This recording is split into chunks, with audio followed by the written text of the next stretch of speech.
Gnade Jesu, die Liebe Gottes und die Gemeinschaft des Heiligen Geistes sei mit uns allen. Amen. Liebe Gemeinde, wie klingt Gott? Die Erzählung vom Pfingstwunder, die wir gerade in der Lesung gehört haben, diese Geschichte finde ich einfach beeindruckend. Da bewegen sich in Jerusalem eine ganze Menge Menschen aus den unterschiedlichsten Regionen und Ländern. Sie sprechen verschiedene Sprachen, können sich vermutlich gerade mal so mit Händen und Füßen verständigen. Und dann bricht plötzlich ein Tosen über die Jüngerinnen und Jünger herein, Feuerzungen erscheinen. Kurz, die Heilige Geistkraft erfüllt alle, die sich bisher noch traurig zurückgezogen haben. Die Sprachbarrieren werden durchbrochen und alle Menschen in Jerusalem können die frohe Botschaft in ihrer eigenen Sprache verstehen. Sich gegenseitig verstehen, das ist so unglaublich wichtig und doch nicht immer einfach. Es wird schon unter normalen Voraussetzungen zu einer Herausforderung. Wer als Außenstehender zum Beispiel versucht, einer Unterhaltung im tiefsten Dialekt zu folgen, oder wenn unterschiedliche Sprachen aufeinandertreffen. Heute, in Zeiten des Coronavirus, ist die Herausforderung noch einmal eine neue. Wir tragen Mund- und Nasenschutz in Geschäften, in öffentlichen Gebäuden, im Gottesdienst und eigentlich immer dann, wenn wir nicht sicher sein können, ob der Abstand von 1,5 bis 2 Meter wirklich eingehalten werden kann.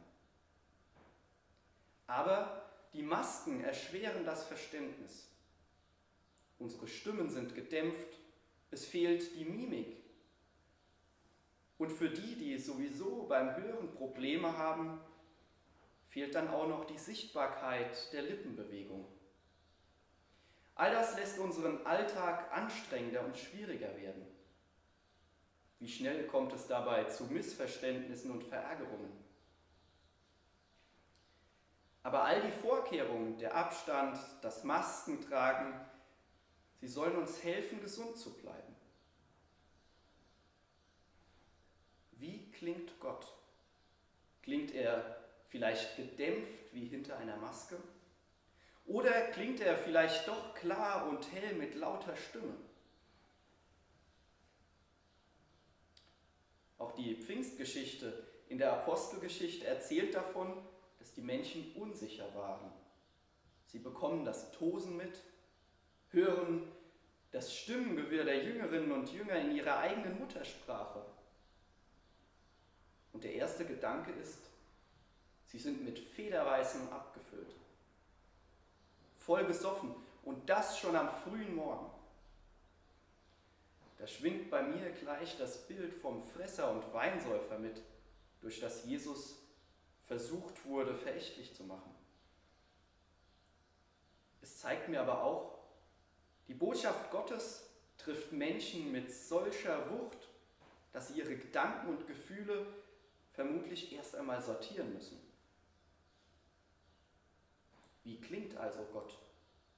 Ich sage, er klingt weder laut noch leise, weder gedämpft noch durchdringend.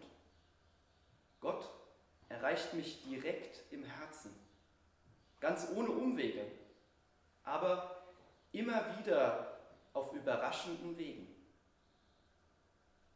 Und der Friede Gottes, der höher ist als alle menschliche Vernunft, bewahre unsere Herzen und Sinne in Christus Jesus.